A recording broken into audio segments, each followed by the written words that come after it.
अस्सलाम वालेकुम। आज की रेसिपी भी बहुत ही मज़े की है। तो आज हम छोले बनाने वाले हैं, लेकिन हम चनों को पहले से बॉयल नहीं करेंगे। हम बग़ैर बॉयल किए हुए जल्दी से बना लेंगे चने। ये इतने मज़े के बनेंगे, चाहे तो आप राइस के साथ खाएं या रोटी के साथ, तो बहुत ही मज़े के लगेंगे। तो चलिए फिर हम बनाना शुरू करते हैं। तो मैं कुकर में बनाऊंगी, इसीलिए सारी कुकिंग कुकर में ही होगी। तो ऑयल लिया है आधा कप, क्योंकि छोले बना रहे हैं इसमें ऑयल थोड़ा सा ज़्यादा जाएगा, इसलिए मैंने आधा कप लिया है। और इसमें मैं साबुत मसाले डाल रही हूँ। मैंने डाला है दालचीनी का टुकड़ा, अब मैं डाल रही हूँ लौंग 2 से 3, और इसमें मैं डाल दूँगी जावित्री का 1 पीस, और इसमें जाएगा थोड़ी सी काली मिर्चें जाएंगी 10 से 12 अदद, और एक इसमें गया है बादियान का फूल। अब इनको थोड़ा सा मिक्स करेंगे और उसके बाद डाल देंगे सफ़ेद ज़ीरा 1 चम्मच, और इन खड़े मसालों को हम थोड़ा सा भून लेंगे 20 से 30 सेकंड के लिए। इससे ज़्यादा हम फ्राई नहीं करेंगे। तो अगर आपको इनमें से कोई सा मसाला स्किप करना हो तो वो आप कर सकते हैं, ये आपकी अपनी चॉइस है। तो मसाले जब थोड़े से फ्राई हो गए, इसमें मैं प्याज डाल रही हूँ। एक बड़े साइज़ का प्याज लिया था और प्याज का मैंने पेस्ट बना लिया। तो मैं आपको ये बता दूं कि प्याज को हमने क्या करना है, इसका कलर चेंज करेंगे, क्योंकि छोले थोड़े डार्क कलर के अच्छे लगते हैं।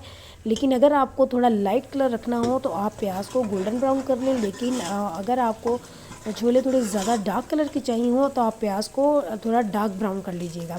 तो ये सारा कुछ प्याज के ऊपर ही डिपेंड करता है। अगर आप थोड़ा प्याज को ज़्यादा कलर देंगे तो छोलों को भी ज़्यादा कलर आ जाएगा, अगर कम कलर देंगे तो कम आएगा। तो अब हम इसमें डाल देते हैं लहसुन अदरक का पेस्ट। मैंने 1 चम्मच डाला है। जैसे ही प्याज का कलर जो है वो थोड़ा ब्राउन हुआ, इसमें मैंने लहसुन अदरक का पेस्ट डाल दिया, क्योंकि वो भी थोड़ा सा लाइट गोल्डन करना था। लहसुन अदरक का पेस्ट डालने के बाद भी प्याज का थोड़ा सा कलर चेंज होगा, इसीलिए मैंने थोड़ा सा पहले ही डाल दिया है, क्योंकि लहसुन अदरक का भी कलर चेंज होगा तो प्याज का मज़ीद चेंज होगा। जैसा कि हो गया है, डार्क ब्राउन कलर हो गया है प्याज का। अब इसमें हम डाल देंगे टमाटर का पेस्ट। मैंने 2 से 3 अगर टमाटर ले लिए थे और उनका मैंने पेस्ट बना लिया था। तो अगर टमाटर बड़े साइज़ के हों तो 2 ही ले लीजिएगा, अगर मीडियम साइज़ के हों या छोटे हों तो 3 से 4 कर दीजिएगा। अब हम इसे मिक्स करेंगे और थोड़ा सा हम चेक करेंगे। अगर इस स्टेज पे मैं आपको बताऊं कि ऑयल कम लगे तो आप थोड़ा सा ऑयल ज़्यादा डाल सकते हैं, क्योंकि चनों में थोड़ा ऑयल ज़्यादा ही अच्छा लगता है। अब हम इसमें डाल देंगे मसाले, जिसके लिए मैंने डाली है पिसी हुई लाल मिर्च 1 चम्मच, हल्दी है थोड़ी सी, और इसमें मैं धनिया पाउडर डाल दूँगी 2 चम्मच, और ज़ीरा पाउडर भी डालूँगी मैं 1 चम्मच। अब हम इनको मिक्स करेंगे, और साथ यहाँ पे जाएगी काली मिर्चें पिसी हुई आधा चम्मच। तो नमक भी मैं आधा चम्मच ही डाल रही हूँ। तो मैं नमक आधा चम्मच क्यों डाल रही हूँ, इसकी ये रीज़न है वो मैं अभी आपको बताऊँगी कि नमक मैंने थोड़ा कम क्यों डाला है।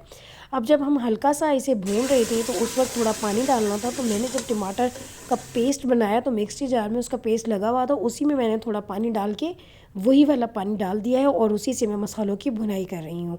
तो मसालों को हम 3 से 4 मिनट तक अच्छी तरह से भून लेंगे, क्योंकि मसाले भूनना बहुत ज़रूरी होते हैं। मसाले अगर हम अच्छे से नहीं भूनेंगे तो मिर्चों में जो कच्चापन आ जाता है वो फिर सारा खाना ही ख़राब हो जाता है। तो ये देखिए मसाला अच्छे से भुना जा चुका है।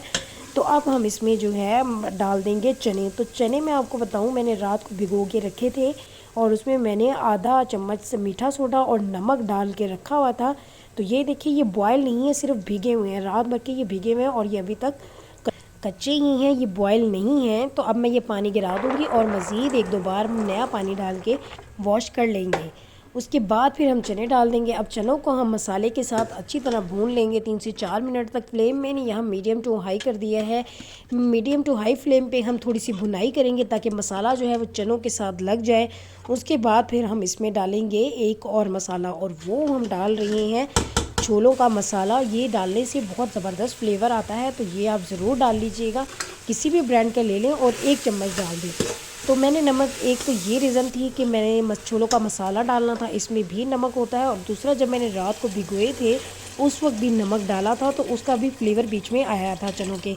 इसीलिए जब कुकिंग के वक्त नमक थोड़ा कम डालते हैं, जब तक कि चने थोड़े से पक ना जाएं तब चेक करते हैं। अगर उस वक्त नमक कम लगे तो मज़ीद हम डाल सकते हैं।